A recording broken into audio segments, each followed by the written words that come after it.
Ele vai mostrar Mas aqui. eu não estou ouvindo a Heloísa. Heloísa, fala aí. Alô, está me ouvindo? Tá ouvindo. Eu estou. Tá, vamos começar então, pessoal. 18 horas, 33 pessoas nos assistindo.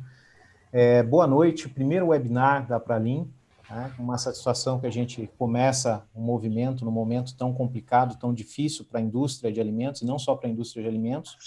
Eu vou passar a palavra para a Heloísa, presidente da Pralin, e ela vai fazer a condução, né, das demais falas, dos demais palestrantes.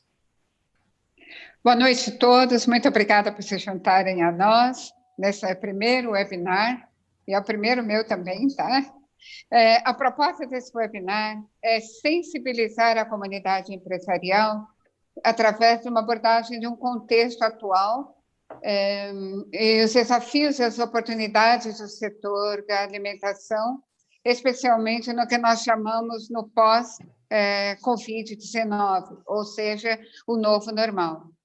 E também a ideia é que, a partir desse primeiro webinar, nós possamos criar outros com temas específicos, um grupo pertencente ao cenário atual que nós estamos vivendo. E nós estamos muito felizes por vocês estarem conosco, participando ativamente, e também os convidados que vão falar essa noite, o Alexandre Miorim, que é diretor jurídico da PepsiCo, o Leonardo Barion, o diretor comercial da Barion, o Rodrigo Rocha Loures, que é presidente da Nutrimental. Cada um deles vai trazer uma abordagem de temas bastante relevantes para a nossa comunidade. Então, fiquem atentos, porque está vindo muita coisa boa aí com esse pessoal. Eu estava pensando, lembrando, em 1978, muitos de nós já estávamos na ativa, a cantora Simone fez um grande sucesso com uma música chamada O Amanhã. O refrão dessa música diz assim: o que será do amanhã? Responda quem puder. O que irá me acontecer? O meu destino será como Deus quiser. 42 anos depois, num cenário totalmente diferente para todos nós, para o mundo, inclusive, nós estamos diante da mesma pergunta: o que será do amanhã? Uma das poucas coisas que nós sabemos é que nós vamos precisar de alimentos. E o Brasil é um dos principais exportadores de alimentos do mundo, especialmente o estado do Paraná está na vanguarda desses números, com resultados bastante surpreendentes em relação à média nacional. Estudos mostram que o consumidor pós-crise ele vai focar basicamente no segmento da saúde e da alimentação. A balança comercial nesse primeiro quadrimestre do ano foi extremamente positiva e uma das melhores do G20, sendo que as perspectivas são boas, mesmo após a crise, principalmente se considerando para a questão das exportações da China. Temos que levar em consideração que o mercado asiático será um dos primeiros a se recuperarem da crise. Aliás, já estão se recuperando. E com esse enorme potencial da indústria de alimentos em geral, considerando que o futuro é hoje, né, nasceu a ideia brilhante, inclusive, do Rômulo Barion, então presidente do Sincabima, da criação de uma associação, a Apralin. Essa associação ela tem por proposta reunir todos os interesses e criando uma conexão entre indústrias, fornecedores e clientes, e com as propostas de garantir regulamentação, desburocratização de incentivos, ampliação da produção na cadeia de setores, enfim, estar atenta a objetivos que possam beneficiar o crescimento sustentável desse segmento. Para isso, a Pralin vai promover cursos de capacitação, treinamentos, como formação de auditores internos ligados à área de alimentos, organização de congressos, exposições, enfim, tudo no sentido de conectar empresários, fornecedores e clientes. E, ao se associarem à Pralin, esse grupo de sindicatos, indústrias, fornecedores e clientes passam a ser investidores de uma iniciativa conjunta, no sentido de buscar melhores resultados para esse momento, através de comunicação, de divulgação de conteúdos, de materiais no dia a dia empresarial, assim como capacitação técnica e profissional. É claro que, trazendo os 82 anos de experiência do Sincabima, com todo o seu histórico de conquistas, a Pralin se orgulha se oferecendo como base de representação do sindicato. São indústrias de chocolate, balas, derivados de amendoim, massas, conservas, crustáceos, conservação de peixes congelados, ultracongelados, sorvetes, molhos, temperos, especiarias e também alimentos para dietas especiais. As necessidades não estão vinculadas ao tamanho da indústria, ao segmento, mas ao atendimento de qualquer necessidade por meio de um modelo associativo comum. Muito além da representação patronal, a Pralin é um braço forte de acesso administrativo e político para atuar na indústria do alimento. Então, é muito importante vocês participarem conosco desse movimento, porque todos os setores, nós temos planos de encarear todos os setores, açúcar, arroz, milho, soja, café, azeite, enfim. Nós sabemos que o associativismo fortalece o segmento. Então, ao você se juntar a nós nessa empreitada, nós podemos fazer muito mais. Podemos realmente ter um segmento extremamente representativo para a nossa indústria e para que nós possamos crescer e possamos fortalecer e alimentar o mundo como celeiros que somos, tanto no aspecto nacional como também internacional. Nesse primeiro contexto, nessa primeira apresentação, o Alexandre vai trazer para nós alguns aspectos de assuntos que estão sendo bastante discutidos na indústria hoje. Então, eu vou passar a palavra hoje para o Alexandre, para que ele possa discutir conosco alguns pontos interessantes sobre o contexto nacional e estadual da indústria de alimentos nas relações trabalhistas. Alexandre, a palavra está com você. Um abraço a todos. Obrigada por estar conosco. Obrigado, Heloísa. Boa noite a todos. Obrigado pelo convite, mais uma vez. Parabenizo a organização. Eu acho que, enfim, esse tipo de iniciativa é super importante, principalmente no momento em que tudo é desconhecido. A gente está inserido numa categoria, que ela é vista como essencial. Existe até um decreto federal que estabelece que a industrialização e a comercialização de produtos de alimentos e bebidas, ele está dentre as atividades essenciais, e que não podem parar, porque pode colocar em risco o abastecimento da população. Mas essa continuidade ela não é fácil, porque, enfim, a gente tem que ter muitas cautelas relacionadas aí ao distanciamento social, implementação de medidas que aumentem ou facilitem a higienização do ambiente, enfim, tem várias medidas que as empresas estão tomando, como cancelamento de treinamentos presenciais, contratação de maior número de fretados para garantir um distanciamento entre as pessoas, enfim, colocando barreiras entre as mesas nos refeitórios, tem recomendações de afastamento dos grupos de risco, assim classificados pelo Ministério da Saúde. Enfim, no geral, tem várias medidas que precisam ser implementadas por parte das companhias, mas que não refletem diretamente no aumento da demanda. Então, elas encarecem o custo da produção e elas não refletem diretamente no aumento, numa garantia de um aumento da demanda. Então, assim, a gente está com um cenário bastante complexo, dentro da categoria de alimentos, mesmo estando ali com a segurança de que a gente pode continuar operando. A gente tem várias medidas, né, regionais, restringindo a circulação das pessoas, a circulação de veículos, inclusive aí implemento de lockdowns em alguns estados como Pará, Maranhão, Amapá e alguns municípios do Rio de Janeiro, enfim, Minas, etc. E tudo isso, enfim, traz alguns desafios que, às vezes, funcionários, mesmo da categoria de alimentos, não conseguem aí transitar como eles faziam antes. E aí eles precisam de documentos das empresas, enfim, precisam estar preparados aí com crachás, com declarações das empresas, etc. Né? E, assim,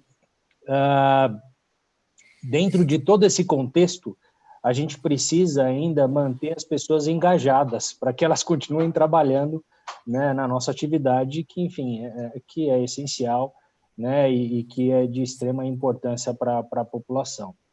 Por isso, eu acho que muito bem colocado pela Heloísa, eu acho que a utilização, né, de uma associação e de um sindicato patronal, aí como a Pralim e o Sicabima, ele pode fortalecer e ajudar a esclarecer, né, aos governantes algumas características das nossas atividades. Tá? Cito como exemplo a questão do rodízio implementado em São Paulo, que muitos dos funcionários que estavam transitando, utilizando seus carros para irem trabalhar nessas atividades essenciais, tiveram que passar de uma hora para outra a usar transporte público e aumentando aí a aglomeração, o que, enfim, não era a intenção, seguramente, né, por parte do município de São Paulo.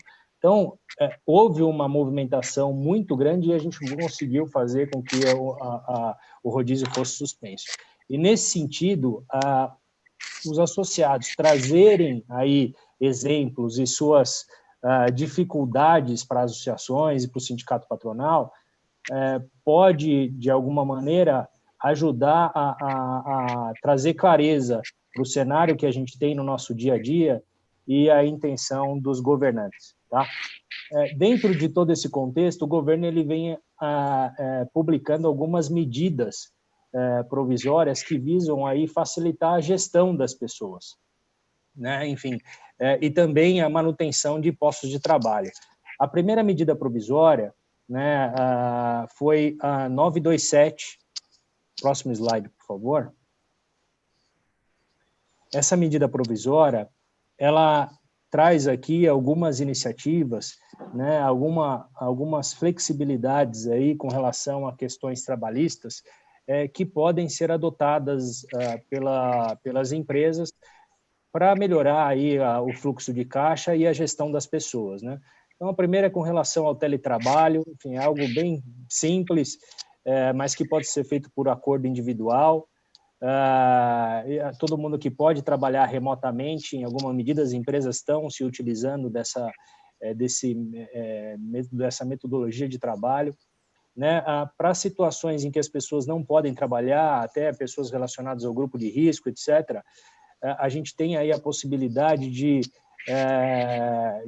conceder as férias para os funcionários com um aviso menor, né? A legislação ela estabelece um aviso de 30 dias e a medida provisória ela traz aí a possibilidade da gente comunicar aos funcionários com 48 horas de antecedência, o que ajuda muito, né? Porque, enfim, a gente está num cenário que a gente tem que resolver as coisas para os próximos 3 dias e a gente não sabe o que vai acontecer na semana que vem. Né, e traz a possibilidade também de antecipar as férias futuras, né? Enfim, porque a gente tem algumas situações em que os empregados simplesmente não podem ir trabalhar enfim, e a companhia ela tem também que encontrar alternativas aí para balancear aí, fazer dessa relação algo que seja o melhor tanto para o trabalhador quanto para a empresa também, tá? A gente tem a possibilidade de antecipar feriados, a possibilidade de implementar banco de horas, e aqui também o banco de horas é por meio de acordo individual, e ele traz uma peculiaridade da gente poder compensar as horas num prazo bem maior do que normalmente é negociado com os sindicatos, né? Então, num prazo aqui de 18 meses, cessado a calamidade pública, né? Então, enfim, é algo que também o gestor pode trabalhar, né? A gente tem a suspensão da exigibilidade do atestado ocupacional, do ASO, por conta aí, enfim, que os médicos estão bastante ocupados, né, tomando conta aí com todas as questões aí da pandemia.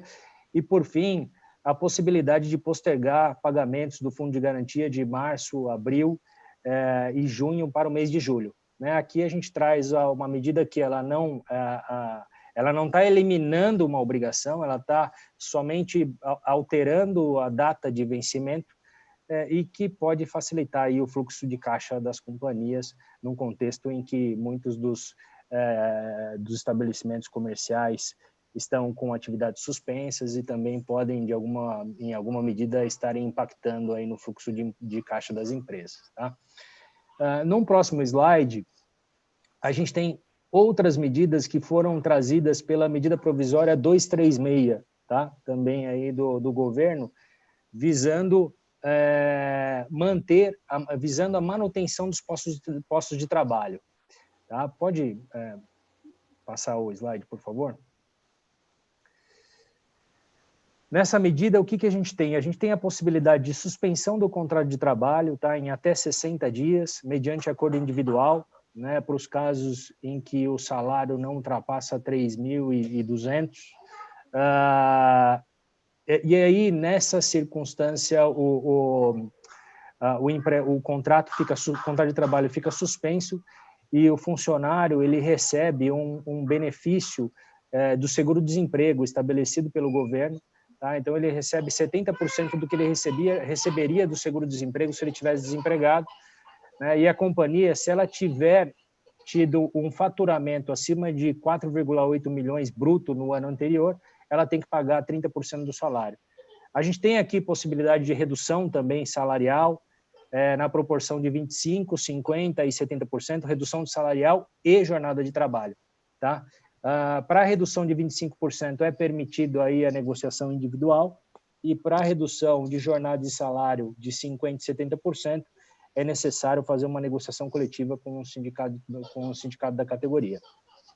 Há um entendimento de simplificação dos acordos, porque muitos sindicatos eles não estão operando por conta da pandemia, estão com as suas atividades suspensas e muitas vezes há algumas restrições com relação às negociações por questões de taxa negocial, etc. Então, o governo ele trouxe aqui, isso foi também validado pelo STF, que o prazo é reduzido do retorno de sindicato. Normalmente, o sindicato ele tem 8 dias para retornar, né, um pedido de realização de assembleia e uma proposta de negociação por parte da empresa. E se ele não retornar, a empresa pode procurar a federação e a confederação, e se não tiver retorno, ela segue com a negociação com uma comissão direta com os empregados. E essa simplificação nada mais é do que uma redução de prazos. Aqui, o sindicato ele tem que retornar no prazo de 4 dias. E se ele não retornar, você pode, enfim, dar prosseguimento aí na negociação com federações no mesmo período de 4 dias, depois com federação, e se não tiver retorno, você segue com a negociação via comissão sindical. Tá? Ele traz também a possibilidade de você negociar com o sindicato o layoff, né? Enfim, é uma modalidade prevista de suspensão do contrato de trabalho num período um pouco mais prolongado, que é de 2 a 5 meses e que exige uma formação profissional. E aqui a medida provisória ela facilita essa formação profissional na medida em que pode fazer isso de forma remota com os funcionários. E essa é uma alternativa também válida, porque a companhia ela pode negociar com os sindicatos ajuda de custo que não tem incidência de INSS e fundo de garantia. Então, dependendo das circunstâncias, é uma ferramenta que também pode ser utilizada. Com relação ao acesso ao auxílio emergencial nas intermitências, o que a medida provisória traz? A gente tem aí funcionários que são contratados na modalidade de intermitente. Então, em tese, eles têm esse contrato ativo, mas que, enfim, é ativo quando alguma empresa os chamam aí, né, os funcionários intermitentes para trabalhar em alguma atividade. E como eles têm um registro, eles estariam impedidos de receberem aquele benefício do governo de R$600. Né? E aqui a medida provisória ela diz que, olha, os intermitentes, como eles não têm uma relação permanente, eles também podem solicitar o auxílio dos R$ 600 previsto na medida provisória aí pelo governo. Tá? Passando para um próximo slide, a gente tem aqui, enfim, uma necessidade aí, a gente tem a necessidade de chamar a atenção, né, que a gente precisa de uma cooperação, né, por parte de todos os stakeholders aqui. A gente está falando dos funcionários, a gente está falando dos sindicatos trabalhadores, sindicatos patronais, entidades, etc. Por quê? A gente está no momento em que a gente não sabe como vai ser amanhã e a gente não sabe por quanto tempo isso vai demorar. Né? Então, os funcionários também têm que entender que as iniciativas que eventualmente venham ser implementadas pela companhia, elas visam, né, minimizar, né, eventualmente impacto e prejuízo e manutenção de postos de trabalho. Né? Então, o sindicato também tem que estar sensibilizado, né? Tanto é que muitas das negociações salariais estão sendo postergadas, né? Enfim, para as entidades aí, patronais e dos trabalhadores voltarem a negociar daqui 1 mês, 2 meses, enfim. É um momento em que a gente precisa aí ter uma sensibilidade por parte de todas as pessoas, né, que fazem parte aí, enfim, da atividade econômica, da relação de trabalho, né, para que a gente possa consiga superar da melhor forma possível. E voltarem a negociar daqui 1 mês, utilizar 2 meses, enfim, das associações, que a gente precisa aí, né, para esclarecer a sensibilidade por parte de todas as pessoas. Rodrigo, o áudio está aparecendo para todo mundo aqui. De trabalho, né, para que a gente possa... O áudio, isso, ok.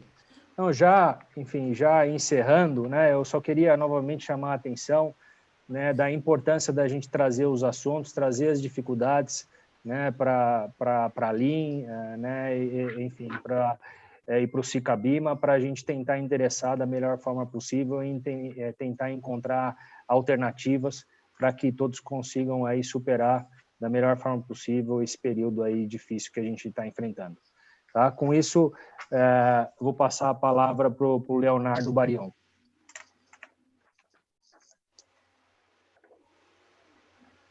Boa noite a todos. Parabéns aí pela apresentação, Alexandre. Heloísa, vamos lá, vamos tentar ficar à altura dos dois. Então, vamos lá, eu vou falar um pouquinho aqui do cenário que a gente tem vivido, hábitos que mudaram, os tipos de produtos, alguns locais de compra. Olá, Heloísa. Todos estão escutando? Estou escutando, ok. Então, vamos lá. Bom, o mercado de alimentos é muito grande, né? Então, eu vou procurar abranger o máximo que eu conseguir. É evidente que a gente acaba direcionando aí para o nosso segmento mais atuante, mas com bastante informação, bastante dados que eu peguei aqui de Nielsen, Cielo, que eu vou apresentar para vocês. Então, o que a gente vê aqui é que restaurantes fechados, né? Então, a comida fora de casa cessou, a retomada deve ser lenta, caiu a frequência de ida aos mercados, então as pessoas elas estão indo menos aos mercados, o ticket médio aumentou e elas estão ficando pouco tempo nos mercados. Então, esse é um hábito que está acontecendo agora. Ficando mais em casa, as pessoas têm assistido mais televisão, mais receitas no YouTube, o consumo está mais consciente, né? O digital super forte, e o que a gente vê é a busca de empresas que fizeram um bom trabalho nesses últimos anos com um propósito muito forte. Os tipos de produtos, então, segundo a análise da Nielsen, aqui 50% dos consumidores se abasteceram nos seus lares de material de limpeza e 1/3 com alimentos, que é onde a gente fala. Houve interrupção dos fast foods, mais uma vez. As pessoas estão comprando mais produtos para fazer em casa, né? Então, aquele produto snack, on the go, a gente vê uma redução muito forte de consumo, de compra. Estão buscando mais produtos com shelf life mais alto, os enlatados, a gente percebe também um aumento. E os produtos não essenciais, como doces, chocolates, houve um incremento de vendas na semana da Páscoa, mas não foi um crescimento sustentável, porque na semana seguinte, aí na última semana do mês de abril, a gente enxergou aí uma queda de 34%. E os locais de compra acabaram se concentrando aí nos autosserviços, no cash and carry e via sites, via o e-commerce. Então, a gente vê as lojas e festas fechando, atacado doceiro, com as vendas muito pequenas, né? O canal food service, então, é muito baixo. As pessoas pararam de fazer as suas receitas em casa para revenda, padarias, confeitarias com restrições, restaurantes também. Então, esse é um pouquinho do nosso cenário que a gente está vivendo. Alguns dados da Cielo mostram aqui que, esse slide, a queda de 29% no varejo, né, com maior impacto em serviços, quase 55% de queda em serviços. Bens duráveis teve uma queda de 42%, e os bens não duráveis, 0,5%. Então, a gente vê aqui no mês de abril, né, uma queda, um aumento nos supermercados e hipers. E aí, assistindo aí algumas webinars de empresários e também de varejistas, a gente enxerga aqui que esse crescimento do hiper mostra muito esse novo hábito nessa situação que a gente está vivendo. As pessoas elas estão indo num mercado onde ela possa encontrar tudo. Então, ela está saindo um pouco de casa e ela quer ter a certeza que lá ela vai encontrar tudo que ela precisa, para ela não ter que sair de volta. Então, o hiper, que estava numa situação bem complicada nesses últimos anos, voltou a crescer.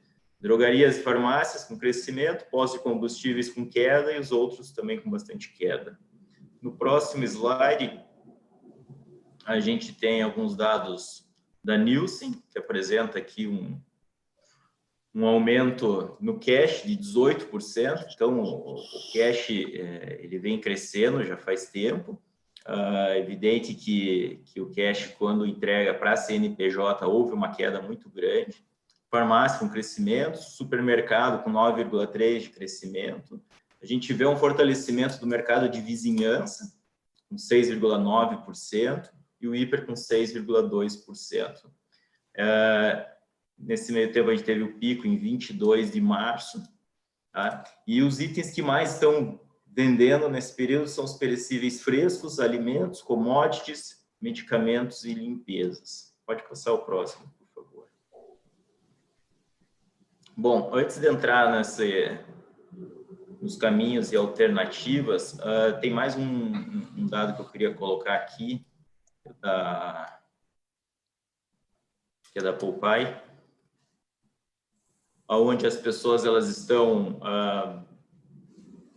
mais em casa, estão fazendo mais coisas sozinhas, então as pessoas elas estão mais exigentes, elas por exemplo, elas estão fazendo a limpeza da sua casa, então assim, ela sabe o que é melhor para ela. Então, agora eu cozinho, então eu sei o que eu faço, eu sei o que eu gosto, eu sei o que faz bem. Então, assim, as pessoas elas estão buscando produtos que realmente entreguem aquilo que se dispôs a entregar. Então, esse comportamento tem se apresentado muito forte. Elas estão mais sensíveis a preços, né? Estão na internet por mais tempo, então estão fazendo muita pesquisa e estão olhando marcas que realmente tenham um propósito, né? Que não tenham apenas o propósito no papel.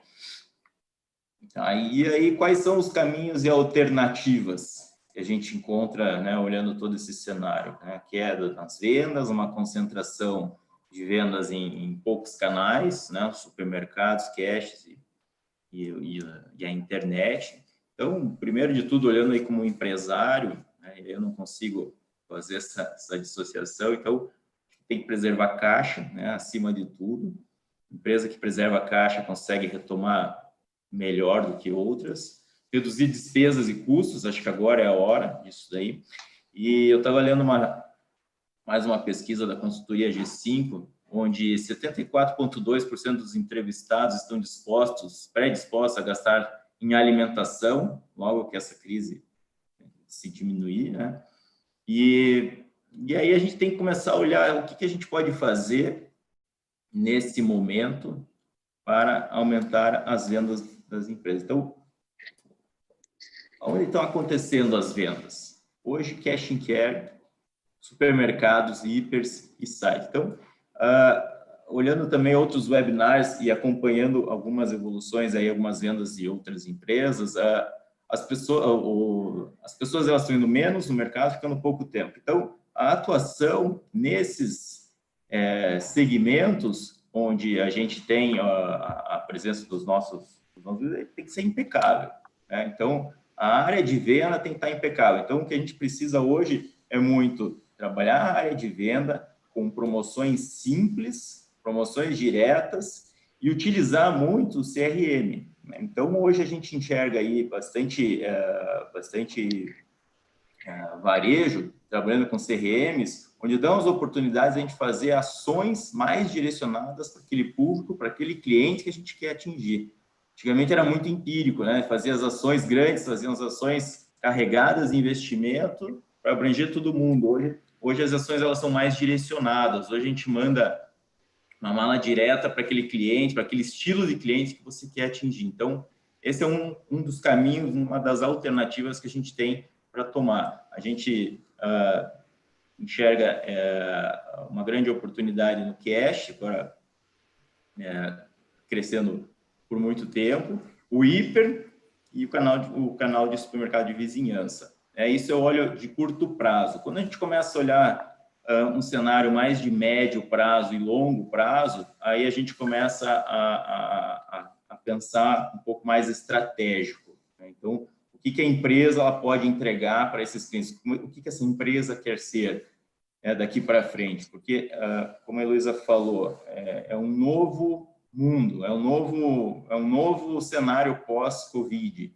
Então, a gente vê as pessoas muito mais plugadas, muito mais antenadas na internet. Então, empresa que está fora desse segmento que é a internet, que é o B2C direto, ela está um passo atrás. Então, o que a gente enxerga hoje é que esse é um caminho sem volta. A internet, o e-commerce muito, muito forte. A gente tem até um exemplo aí que eu posso contar com bastante propriedade. Essa pandemia, ela veio um pouquinho antes do período de Páscoa, né? Não só a nossa empresa, como outras, os segmentos estavam com toda a produção de Páscoa concluída, e quando deu essa pandemia, a gente teve que se reinventar. Então, para vocês terem uma ideia, a venda da Páscoa para a Barion, que não tinha um e-commerce e que a gente conseguiu fazer esse e-commerce funcionar em pouco tempo, representou 15% das nossas vendas. E aí a gente vê um outro exemplo também, olhando um webinar do Marcelo Paiva da Mondelez, onde ele coloca também que em pouco tempo eles conseguiram colocar a venda de Páscoa deles no site, usando de forma colaborativa os varejos, fazendo a entrega dos produtos na casa das pessoas. Então, a gente enxerga aí que esse é um caminho, é uma alternativa, né, dessa colaboração dos varejos em fazer essa ponte, esse elo com a logística que eu vou falar um pouquinho mais para frente, que é um desafio aí que a gente vai ter que enfrentar.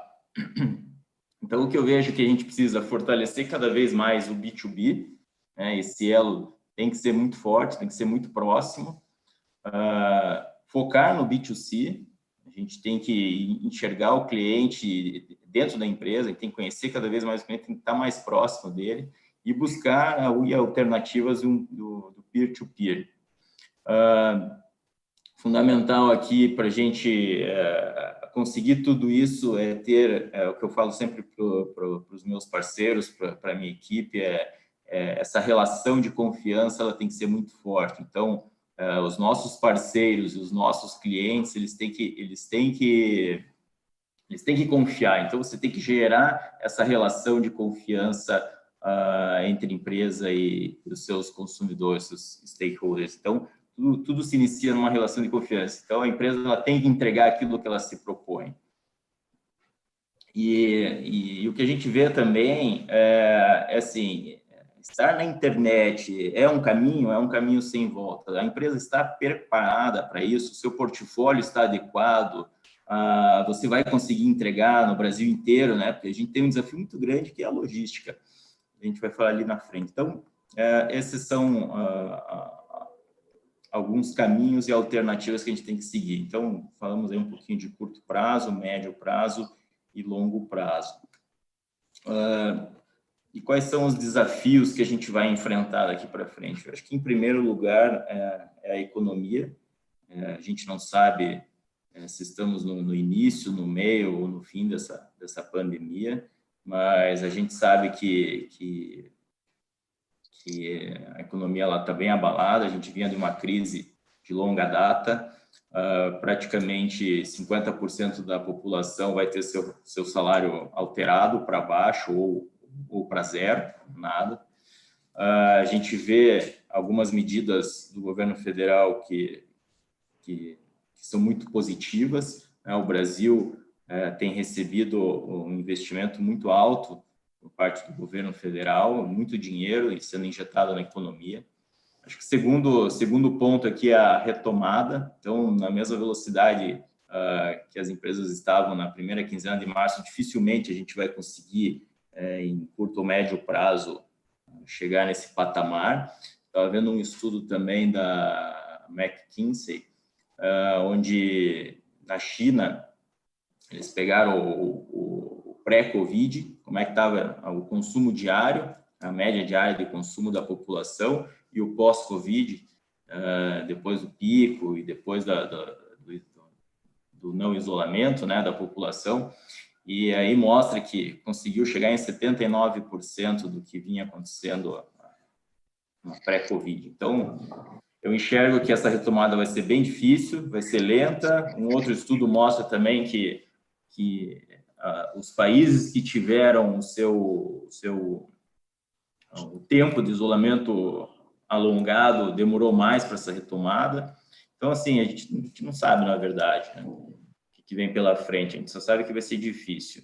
E o que a gente tem que fazer para que os clientes voltem a consumir aqueles produtos que ele deixou de consumir nesse período? Então, acho que esse é o grande desafio, né? As pessoas se acostumaram a comer de uma maneira diferente, a fazer em casa, e agora a gente, né, tem um novo percurso aí com bastante investimento e que a gente vai ter que fazer um trabalho muito forte de área de venda, um trabalho de logística, né, ruptura, que esse é um calo muito forte, aí, muito grande no varejo, que a gente vai ter que amenizar.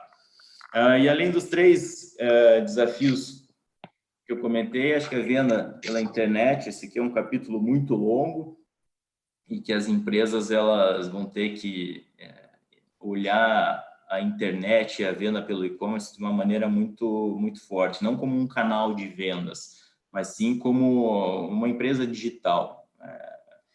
Eu vejo que esse caminho é o mais certeiro possível, é uma maneira de aproximar a indústria, a empresa aos clientes finais, e aí envolve diversos desafios, né? Então, o que a gente vê assim a internet ela vende muito bem artigos esportivos, móveis de decoração, farmácia, presentes, e o produto indulgente, né? Como é que funciona? Tem aderência? Não tem? Esse planejamento de consumo para esse tipo de produto sendo vendido pela internet, todo um estudo que a gente vai ter que fazer, né? Então, quanto tempo a pessoa está disposta a esperar depois da compra desse produto para ele receber? Então, esse vai ser um grande desafio. A logística desse produto, principalmente quando vai com chocolate, também é um outro desafio.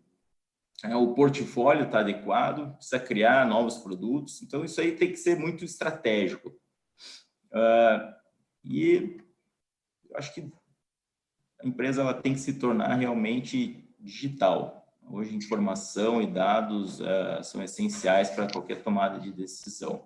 Então, acho que da minha parte, eu podia contribuir brevemente, é isso. Fico à disposição para perguntas no final. Pessoal, agora, só um pouco antes do Rodrigo entrar, eu gostaria que quem está no grupo do WhatsApp mandassem perguntas, né? Na sequência, agora vai entrar o Rodrigo Rocha Loures, e depois do Rodrigo a gente tem o debate com as perguntas, ok? Rodrigo?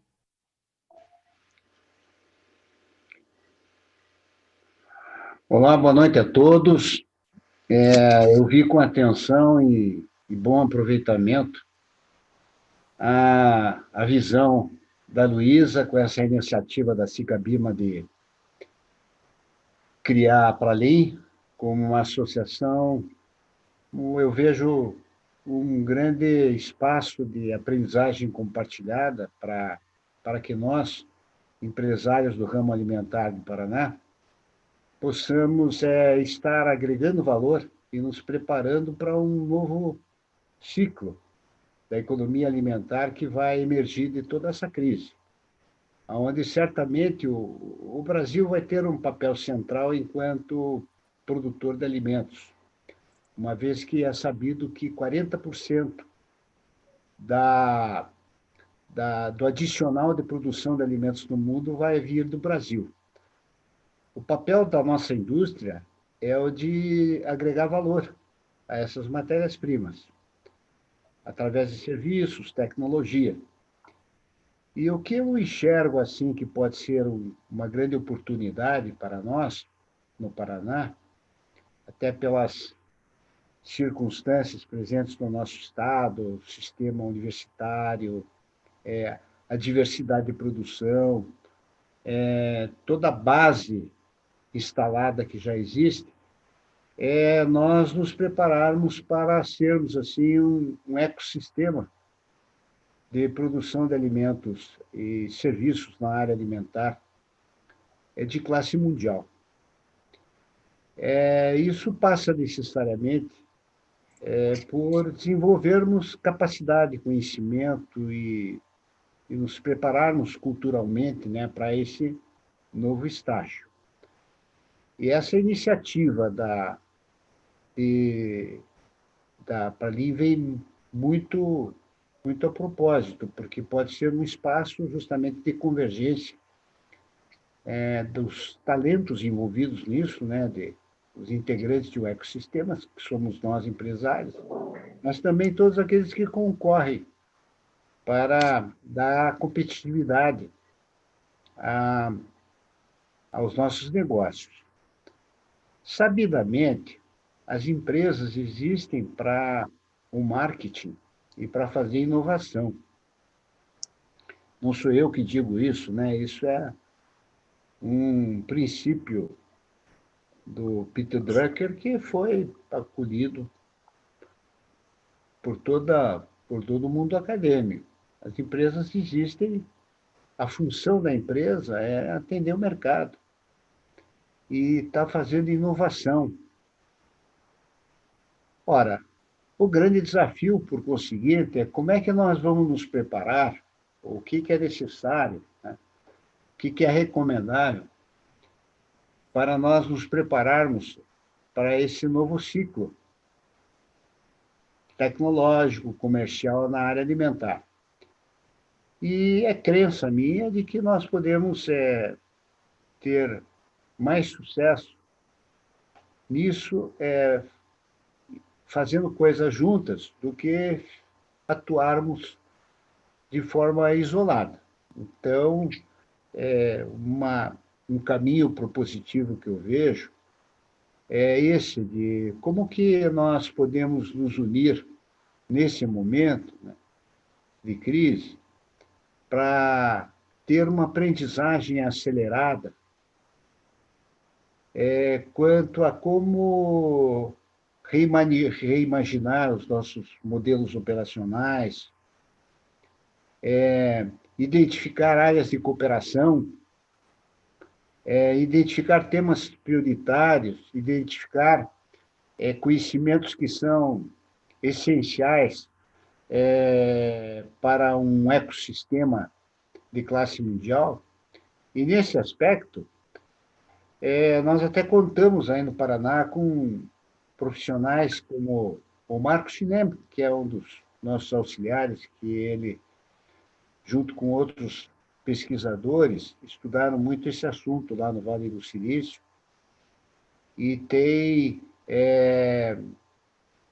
conceitos muito interessantes para emprestar aqui para nós no Paraná, de como é que a gente pode organizar esse esforço de inovação e acelerada, né, e de acelerar, digamos assim, a produção de conhecimento que é relevante para que nos capacitar a aproveitar essa oportunidade e inserir a indústria de alimentos brasileiras no cenário internacional, até ocupando liderança, como já temos em alguns casos. De forma que a grande questão é, aproveitando até esse momento de toda uma legislação trabalhista favorável, disposição do governo de ajudar, eu acho que é inevitável que haja políticas que favoreçam o agronegócio, a indústria alimentar, a própria trabalhista, a área trabalhista. O Miorinho, o Alexandre, discorreu muito bem sobre todas as facilidades que foram criadas para permitir que nós nos adaptássemos a esse momento, esse período de 60, 120 ou 6 meses de dificuldades, né? De dificuldade de custos, mas a gente pode aproveitar esse período para aprender muita coisa que vai ser útil num novo ciclo econômico. O Leonardo descreveu muito bem a situação do mercado, é uma realidade, é com isso que a gente tem que lidar. Então, como é que nós vamos reinventar os nossos negócios, os nossos modelos, os nossos marketings? Talvez possamos fazer coisas juntos, né? E preservar os ativos, ou o melhor dos nossos ativos, e entre eles estão todos aqueles profissionais que trabalham nas nossas empresas e que precisam de novos programas e inovadores de requalificação profissional para poder melhor aproveitar a energia deles. De forma que eu parabenizo o Sica Bima, a Luísa, o Barion, que foram pioneiros dessa iniciativa, e desde logo como empresário, e falo também pela Nutrimental, eu quero emprestar assim o nosso apoio entusiástico a essa iniciativa, de forma que nós possamos, né, juntos,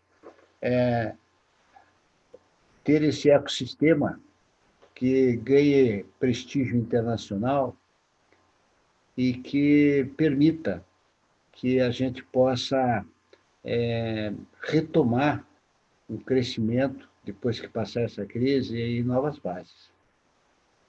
E estou muito curioso para ouvir todos os companheiros que estão participando desse evento, que temos mais de 60 inscritos, que mostra a importância dessa iniciativa.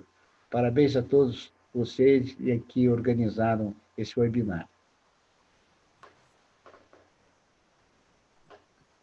Ok, pessoal. Eu vou passar agora, a gente tem a questão das perguntas, né? Já tem aí umas 4 ou 5 perguntas. Eu vou chamar a Heloísa, está por aí? Heloísa, vamos direcionar as perguntas aqui. Tem uma primeira pergunta que eu acredito que é mais aderente ao Leonardo. Uma pergunta do Luiz, né? Vocês têm os dados da evolução e os dados da queda na compra de alimentos por estado? Tem correlação com esses casos, né? No caso, a queda desses casos com o Covid? O Sul teria menor impacto? Essa é a pergunta do Luiz.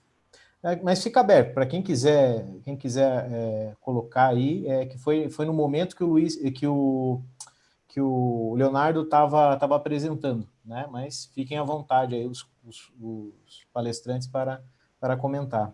A pergunta é se houve impacto, né? Se houve impacto e se foi maior ou menor no Sul. Só um minutinho aqui que eu estou com a planilha aberta aqui. Sim, foi menor no Sul. O Sul ele teve o menor impacto em relação a todos os outros estados do país, tá? Mas houve uma queda bem significativa. Deixa eu pegar aqui, acabei de deixar aqui. Então,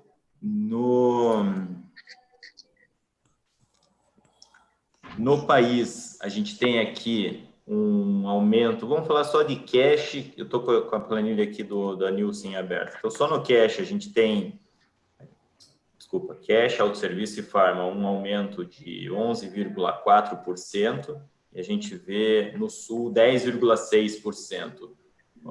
A gente tem aqui, aí soma Minas, Espírito Santo e Rio de Janeiro com um crescimento de 17,6%.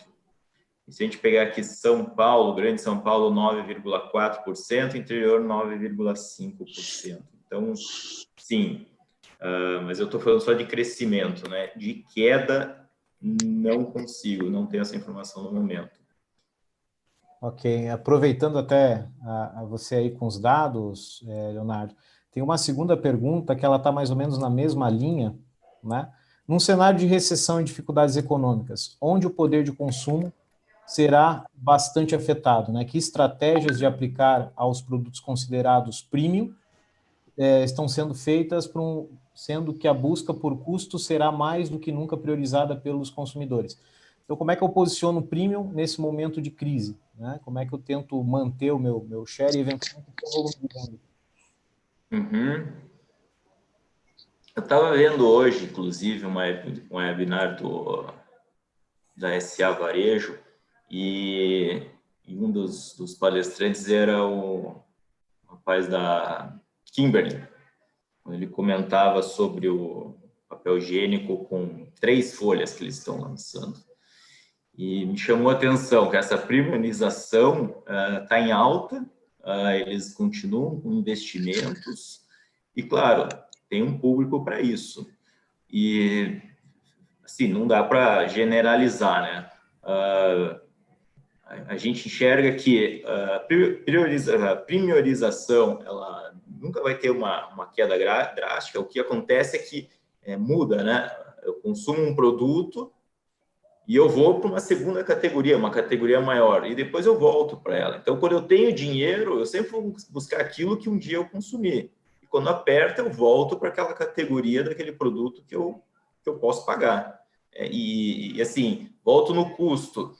Só que hoje a percepção de custo está um pouco diferente. Essa percepção de custo, assim, eu vou pagar R$5, mas eu quero receber aqueles R$5. Então, a percepção de produto, a empresa ela tem que entregar exatamente aquilo. Então, o premium ela tem que entregar.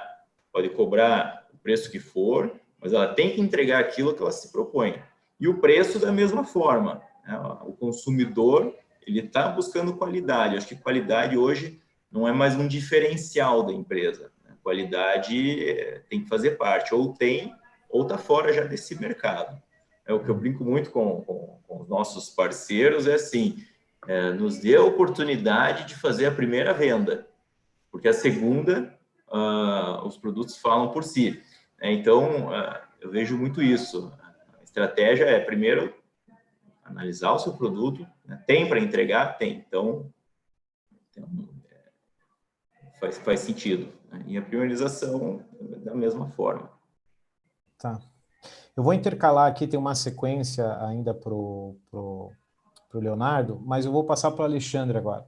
Pergunta para o Alexandre. O teletrabalho exige bastante confiança entre as partes, né? Empregador e empregado. Temos tido resultados muito positivos e algumas boas surpresas em relação à produtividade de colaboradores que pela primeira vez trabalham desta maneira. Na sua percepção, o teletrabalho veio para ficar, né? Pode continuar após o término da pandemia? Essa é a pergunta da Patrícia. Boa pergunta. Eu acho que, enfim, é uma tendência, né? Algumas companhias, elas tinham já implementado a questão de home office uma vez por semana, e de uma hora para outra, enfim, isso foi implementado para uma população muito maior e todos os dias da semana.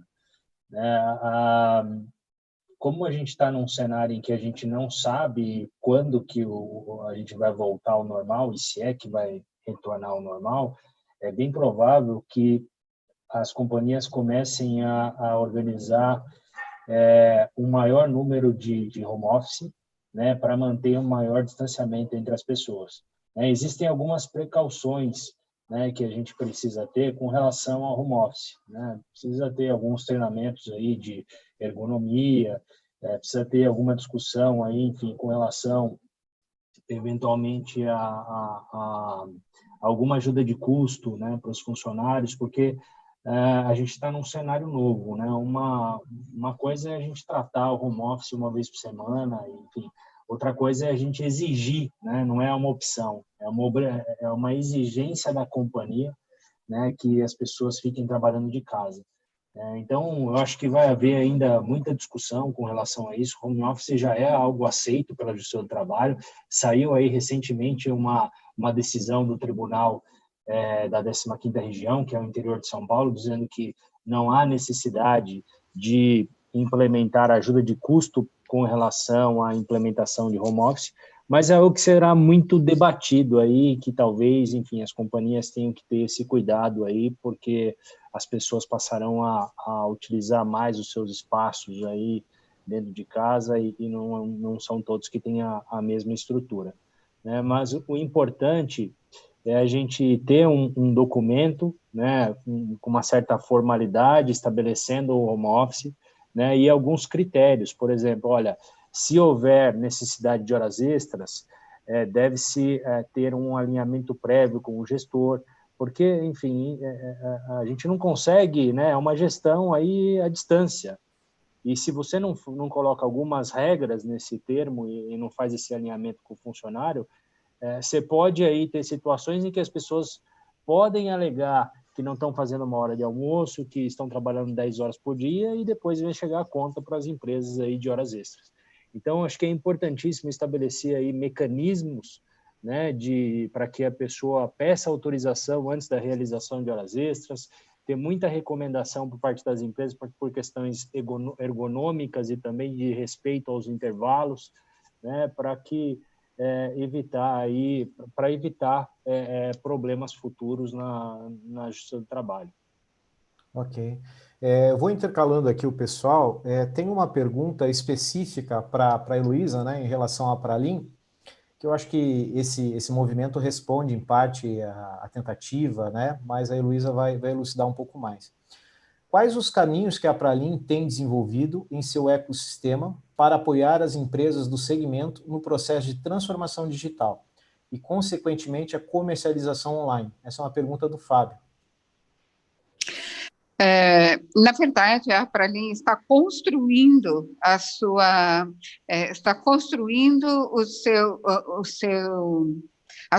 atuação dentro das demandas. Quando nós construímos o conceito da Pralim, nós estávamos num cenário pré-pandemia. Naturalmente, com essa crise e o sistema da pós-pandemia, nós estamos nos organizando de forma a atacar essa seara da internet e fortalecer essa relação mais virtual, né? Nós estamos construindo isso. E é exatamente o grande desafio nosso nessa webinar é trazer vocês para colocarem juntamente conosco quais as premissas que nós podemos nos basear para a criação desse segmento, né? Hoje, nós vemos uma mudança no comportamento do consumidor de uma forma muito assustadora. Por exemplo, menos de 3 meses atrás, muitas pessoas de acima de 50 anos, sem criar nenhum preconceito, mas não tinham o hábito de compras online, como, por exemplo, tem a geração millennial e a geração mais nova. A pandemia ela acelerou o processo de migração dessa população. E, naturalmente, nós estamos fazendo um estudo ainda. A Pralim ela nasceu esse ano, né? Ela está nascendo praticamente agora, no segundo semestre, de uma forma muito mais robusta e revisada diante desse novo normal.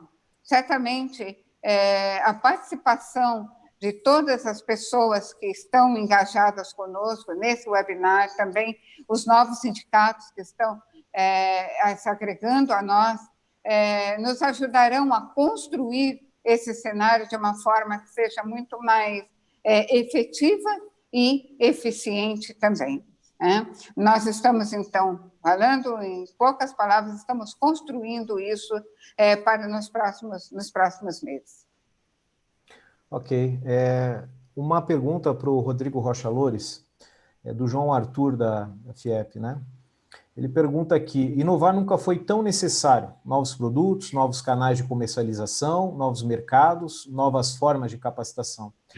Quais seriam os 3 principais pontos de prática que a indústria de alimentos, usando até como exemplo a Nutrimental ou até outra empresa, poderia focar nesse momento? Eu vejo que o foco indiscutível é a parte de formação profissional, né? Requalificação. E nós teríamos que desenhar, eu acho que aí a FIEP, a Federação das Indústrias, tem condições excelentes para desenhar e implementar cursos customizados para formação, para desenvolvimento, né, profissional para esses novos tempos, seja na área de marketing, na área de gestão de vendas, na área de tecnologia e em especial na área de prospectiva e de desenvolvimento de mudanças organizacionais. Porque tem certos esforços, por exemplo, quando se pensa no mercado global, no mercado mundial, é possível que esse seja um desafio que envolve a formação de APLs, né, arranjos produtivos locais, um cluster de alimentos que estão, que é uma nova forma de organização de produção e de vendas, que envolve uma multiplicidade de atores, de empresas de serviços, são os tais ecossistemas, né, competitivos. Então, esse tema de desenvolvimento das pessoas, novos conhecimentos na área de marketing, né, na verdade, uma nova percepção, porque o mercado vai funcionar de forma muito diferente. Essa questão da transformação digital e cultura organizacional, cultura de gestão, de governança, e migrar do modelo modelo autárquico de funcionamento das empresas para modelos cooperativos, colaborativos. Ok, certo. Uma pergunta para o Leonardo, agora o pessoal está vindo bastante pergunta aqui, é interessante. Leonardo, estamos com um bom volume de consumo de alimentos, né? Apesar de muita coisa estar fechada, aí os mercados estão a todo vapor. A pergunta que fica é o seguinte, nesse cenário, não seria oportuno investir em campanhas de marketing para aumentar o consumo per capita? Então... A pergunta De quem? Desculpa. Wilson. Tudo depende. Então, assim, adianta fazer ação de marketing onde a gente tem um fluxo de pessoas menor, porém consumindo mais? Assim, tudo isso tem que ser avaliado caso a caso, né? Tem clientes que permitem isso. Agora, quando a gente faz uma ação de marketing, uma ação de venda, a gente espera que esse volume seja muito forte, né? Ações que a gente faz aí, onde lojas que tenham fluxo de pessoas aí de 10, 12 mil pessoas dia, que hoje não está mais acontecendo isso.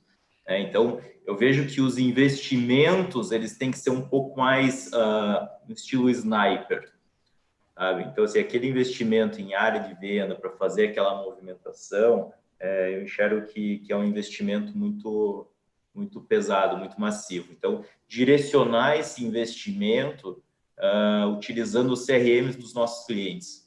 Então, hábitos de consumo de cada um, aquele consumidor que compra um concorrente e você quer identificar quem compra o produto concorrente e não compra o seu, se o teu produto acompanha, por exemplo, um café, por que a gente não faz um cross com esse consumidor? Então, assim, ações mais inteligentes a gente entende, eu pelo menos entendo que podem ser muito mais assertivas e trazer um retorno mais seguro do que essas ações em massa que são mais normais aí, costumeiras a gente vê em lojas, né? Até porque o número de pessoas em loja está bem restrito.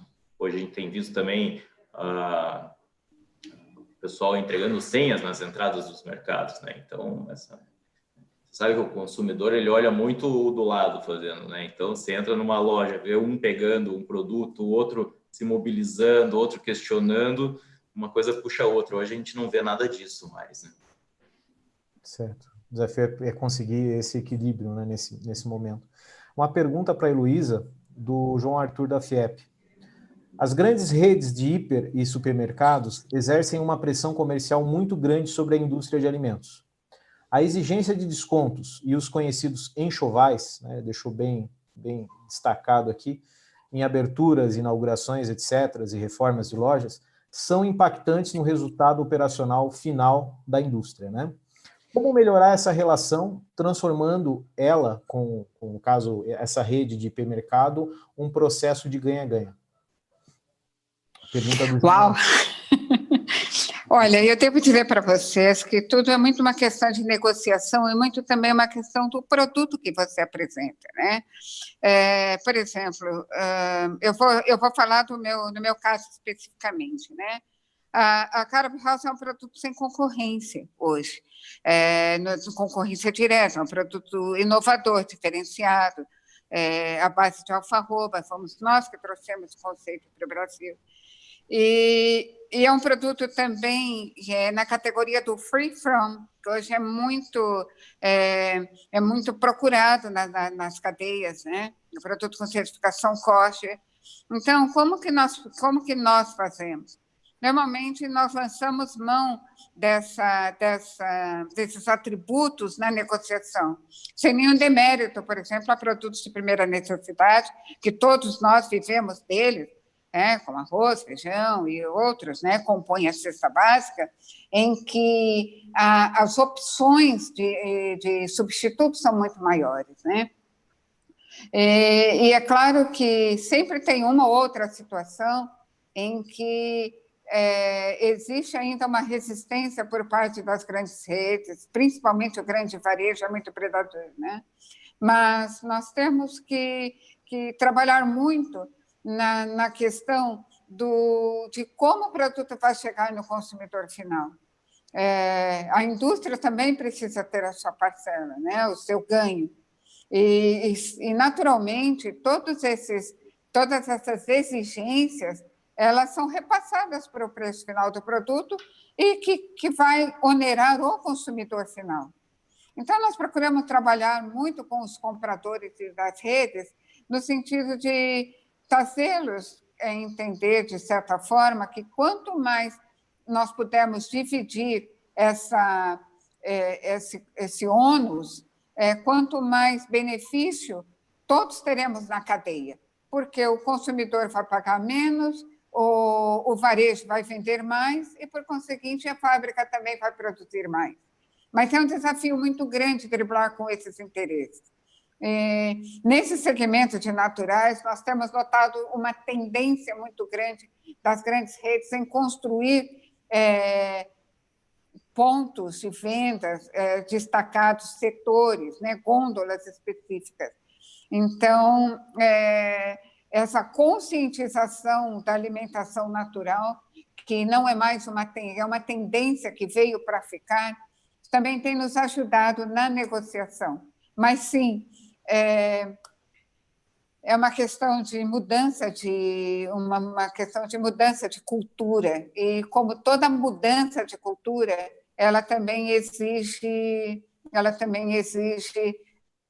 um certo tempo. E uma das propostas da Pralim é exatamente trabalhar em massa, em grupo, para que juntos nós possamos ser mais fortes nas negociações com o varejo. Uma coisa é a Carab House negociar com o varejo, a Nutrimental negociar com o varejo, a Barion, a Romanha, né, a Dori. Outra coisa é a Pralim fazer essa negociação.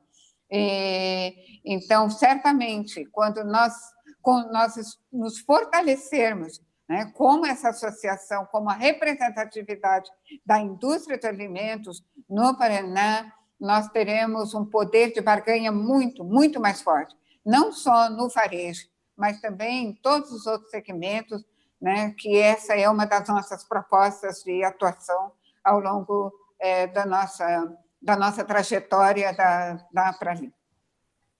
Ok. É interessante que eu tenho uma outra pergunta aqui, que é inclusive o contraponto disso, que fala dos pequenos, né? Uma coisa é a gente falar da indústria com os grandes, e outra coisa, por exemplo, aqui ela está direcionada para o Leonardo, mas acredito que tanto a Heloísa quanto o Rodrigo possam também contribuir.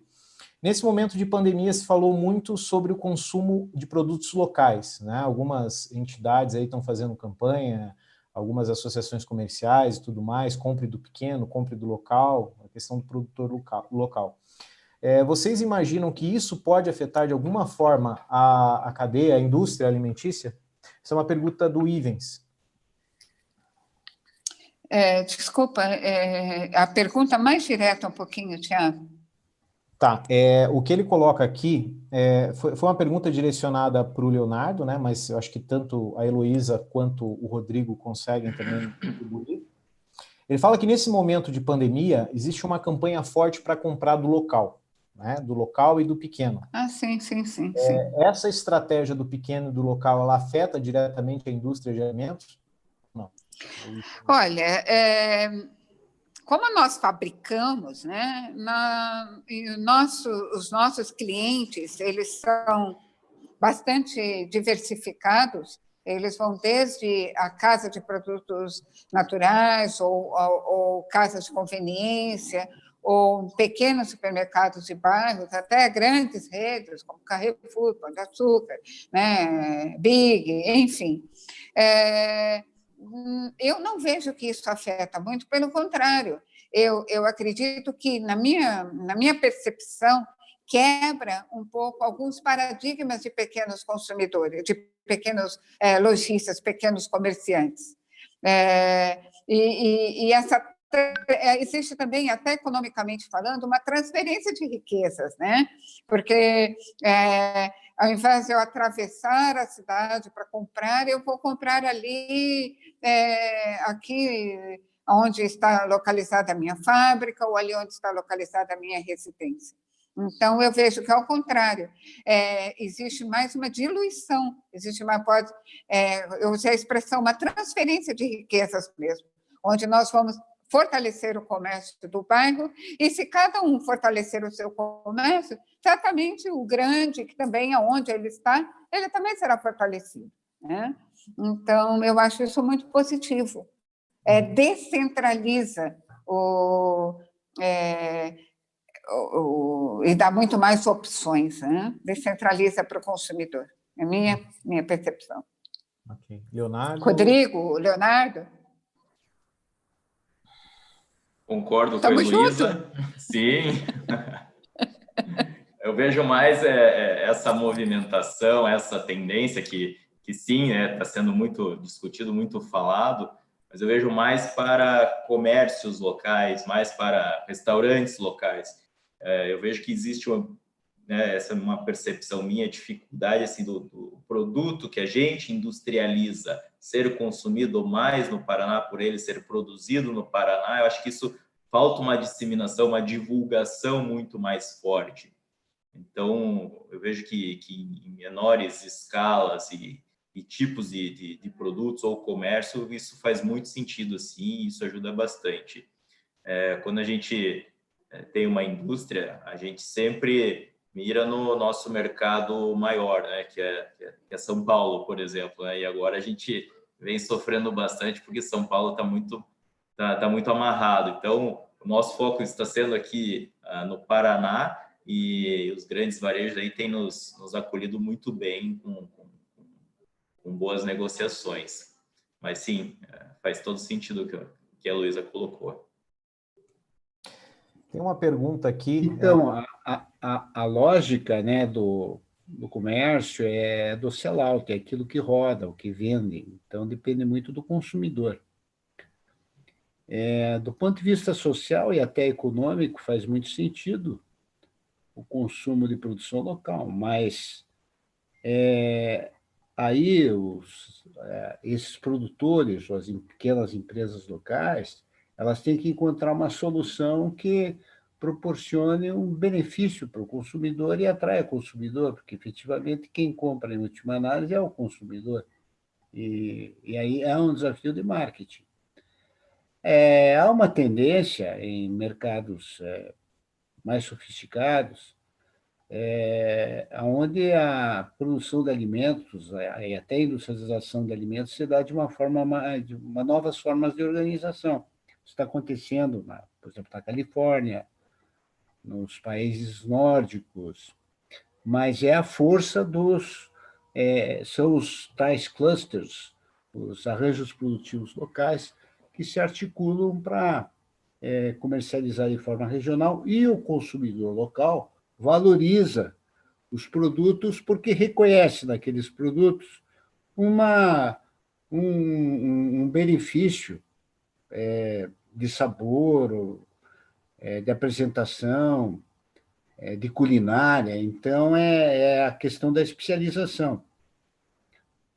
É uma forma válida e que vai estar acontecendo junto com formas tradicionais de abastecimento de empresas de caráter nacional, até de caráter global. Vai ter espaço, o mercado tem espaço para tudo, na verdade.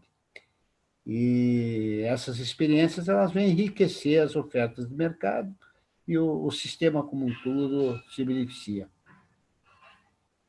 Ok, tem uma pergunta aqui que acaba indo de encontro, né? Que ela fala o seguinte: a inovação não passa também pela melhoria dos processos produtivos, não necessariamente só através da digitalização e automação.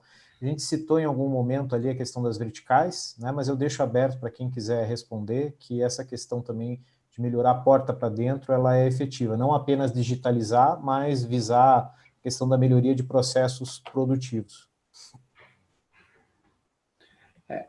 A inovação, novamente, é uma função da empresa. Então, a inovação é para beneficiar o consumidor. Na medida em que o consumidor identifica valor em algo novo, ele adere, e é isso que caracteriza a inovação.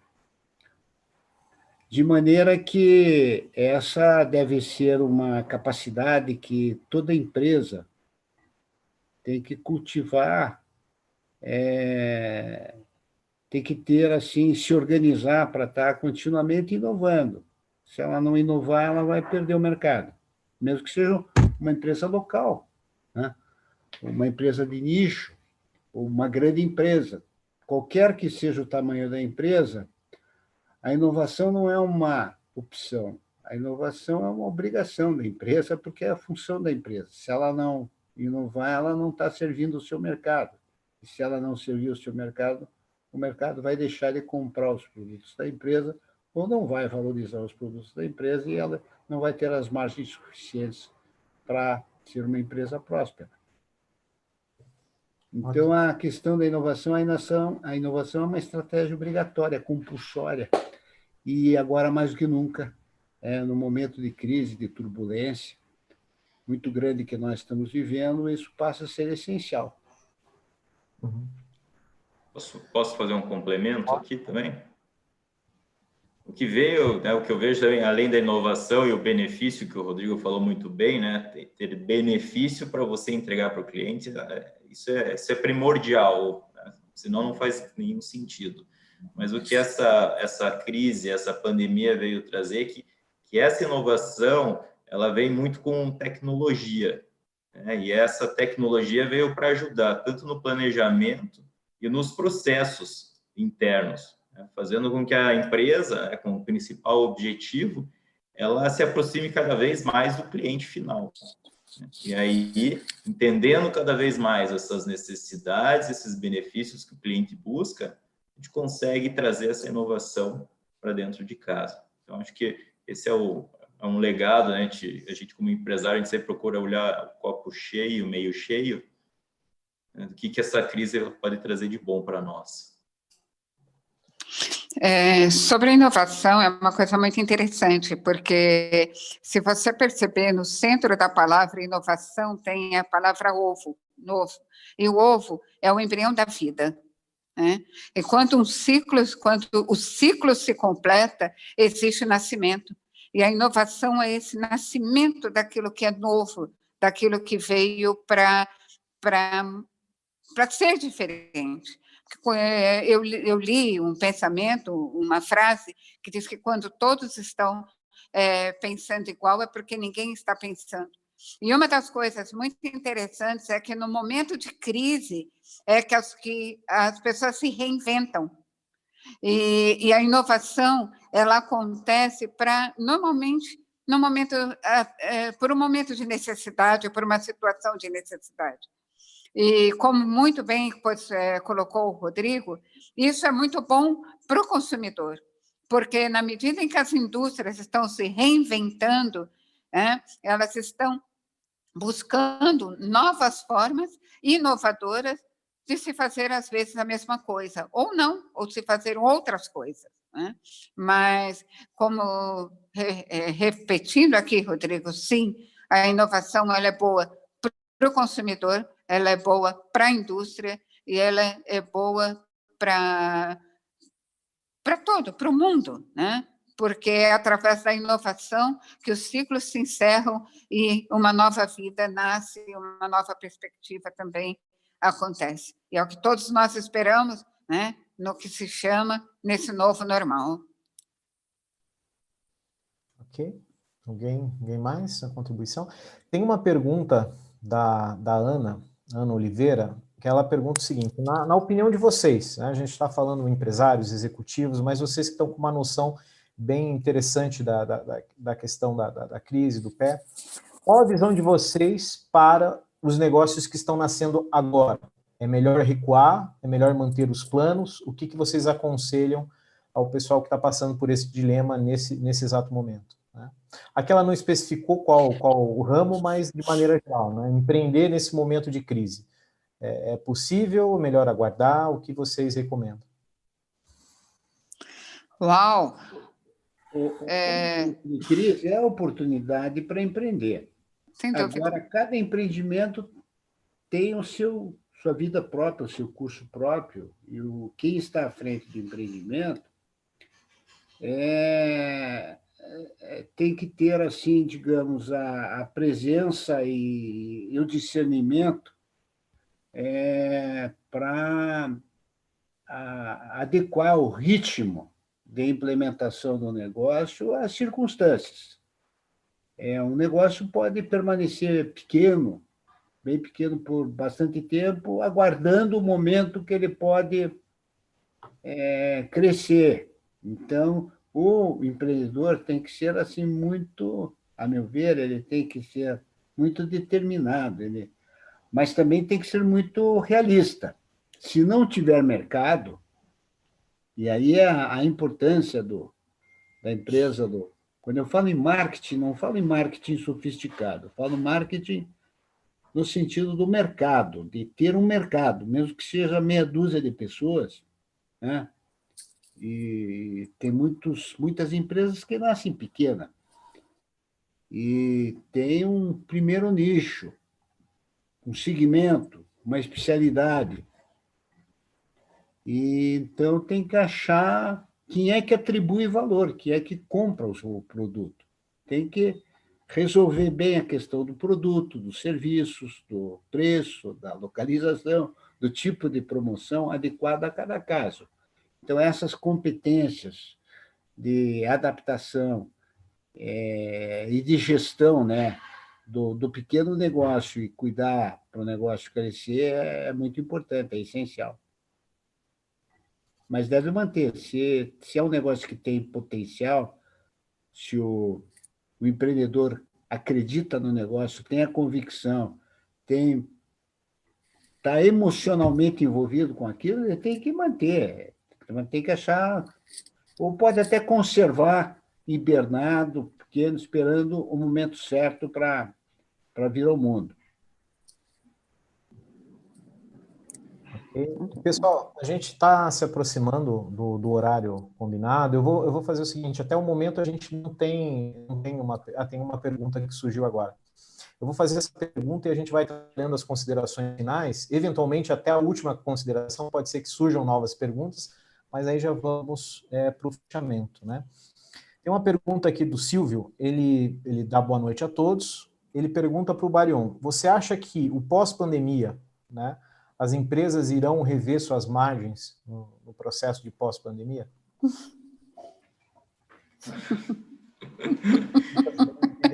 Tem que subir, né? Não. Vai ter que aumentar. Vai aumentar, né? Porque nós vamos queimar a margem nessa pandemia para aguentar com os negócios. Dólar a quase 7, hein? Vai ser difícil, né? A gente vê aí já o aumento da farinha, algumas matérias-primas importadas, então altos investimentos para manter o negócio girando agora. Foi o pico, né, da pandemia foi muito rápido, então com certeza as empresas aí estão com estoque relativamente alto, tendo que fazer ações para vender e não tendo mercado para absorver, diminuindo o ritmo de produção, então tudo isso impacta diretamente na margem. Então, com certeza, haverá uma revisão dos negócios e análise de portfólio, uma análise bastante profunda. Hoje, por enquanto, são decisões diárias ou a cada 2 dias, que levam em conta praticamente o dia a dia. Muito do que o Alexandre passou para nós aqui são ações que naturalmente foram tomadas, mas sim, pós-pandemia muita coisa vai mudar. Mais uma vez eu vejo que os negócios pela internet vão crescer bastante e acho que esse tem que ser o foco principal agora das indústrias, entender esse consumidor, como ele faz as suas compras pela internet e como é que você pode gerar essa aderência com esse shopper. Ótimo. O desafio é esse. O Alexandre comentar alguma coisa, Alexandre? Não? Não, tem um comentário, né? Enfim, mais assim do ponto de vista jurídico, porque a gente está num momento, né, em que a gente está flexibilizando muita coisa, né? E essa conta pode chegar, né? Então, assim, existem alguns limites, né? Eu acho que a gente está num momento em que o jurídico ele deve ser envolvido. Enfim, todas as ações, todas as iniciativas da companhia devem passar pelo departamento jurídico, porque a gente está tendo que ver as coisas muito, enfim, em cima da hora e por conta de que vai ser amanhã. Por exemplo, aqui em São Paulo, teve hoje de manhã a notícia de que amanhã e depois vai ser feriado, uma antecipação de feriado. Então, o que vai fazer? Aí, assim, a gente já sabe que vai sair talvez na sexta e na segunda também do estado de São Paulo. Então, assim, a gente está num momento em que a única certeza é a imprevisibilidade. E se a gente, enfim, não tomar os cuidados, essa conta, enfim, pode chegar para as companhias, ainda que elas estejam bem intencionadas. Então, enfim, só uma recomendação aí dentro do cenário que vocês estão colocando. Tá? Ok. A gente está encaminhando aqui para o final. Só algumas mensagens, pessoal agradecendo, parabenizando a iniciativa. Né, o Fábio aqui mandando um parabéns pela iniciativa muito proveitosa da live, sucesso a todos nesse momento do novo normal e obrigado pelo convite. A gente encaminhar, até começando pelo próprio Alexandre, né, as considerações finais e aí fechamos com a Heloísa, dando a visão dela da Pralin.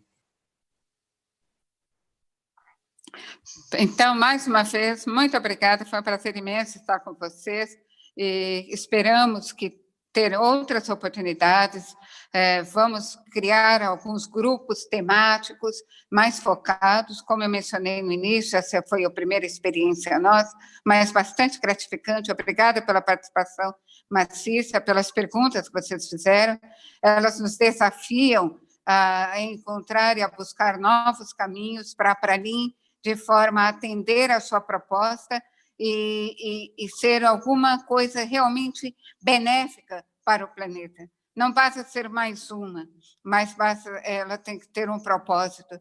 E vocês estão, a razão, estão trazendo para nós também o propósito da nossa existência como uma associação, e que esse novo normal realmente possa nos mostrar, como diz o ditado, de repente nos viram do avesso, e a gente descobre que o avesso era o nosso lado certo. Uma boa noite para todos vocês, e mais uma vez, muito obrigada pela sua participação, obrigada, Alexandre, obrigada, Rodrigo, obrigada, Leonardo, muito obrigada, Tiago, Marcos, todo o pessoal de bastidores, a Jéssica também do Sincabima. Sem vocês, nós não teríamos realizado esses momentos. Uma boa noite e sucesso, e até breve, se Deus quiser.